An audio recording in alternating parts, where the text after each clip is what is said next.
Welcome to the Leaders Insights podcast. Today's episode, Modernizing the Finance ERP and Data Core, a CFO's execution playbook.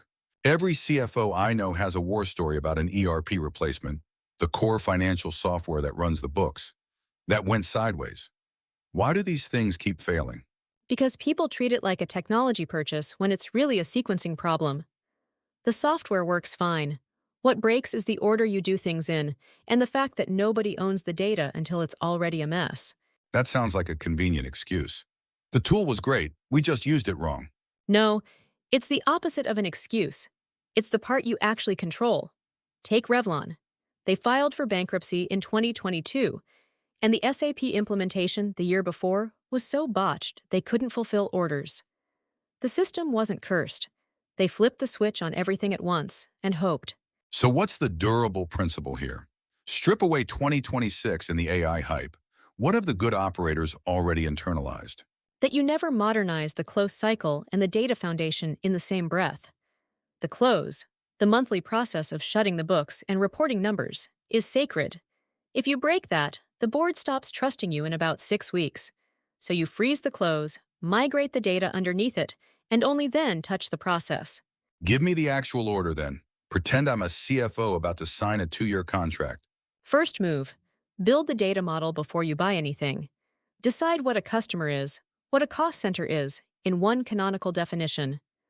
Most companies have 4 versions of revenue living in different spreadsheets. Reconcile those first. That's the boring part everyone skips. Everyone skips it because it's unglamorous, and it surfaces political fights. Sales counts revenue one way, finance another, and now somebody has to lose. But if you migrate dirty data into a shiny new system, you've just bought an expensive new place to store your confusion. Second move? Run the old and new systems in parallel for at least 2 close cycles. Yes, it's double work. Yes, it's painful. But that's your insurance. When Hershey rebuilt their systems years back, the disciplined ones always kept the old ledger running until the new numbers matched to the penny. How long does match to the penny actually take? Give me a real figure. For a mid-sized company, budget 3 to 4 months of parallel running, not the 2 weeks the vendor's slide deck promises. Vendor timelines, and I'll flag that's their number, from their sales team. Assume your data is clean. It never is. Where does AI fit? Because in 2026, every finance conference is drowning in it. Narrowly and late. AI is genuinely useful for one thing here. Reconciliation, matching transactions across systems to find where the numbers diverge. A model can flag the 400-line items that don't tie out overnight, work a human would take a week to do, but you point it at clean, defined data.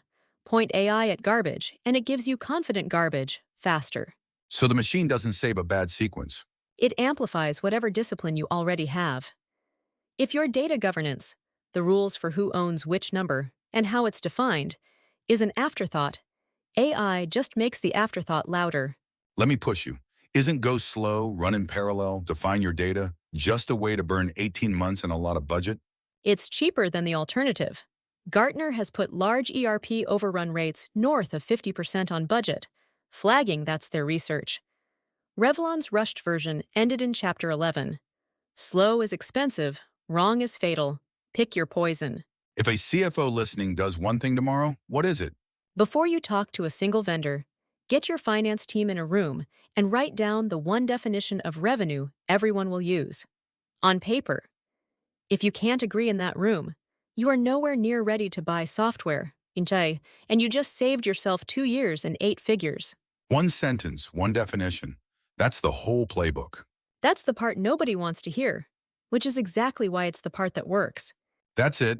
The CFO decision tools are live at mba-training.com.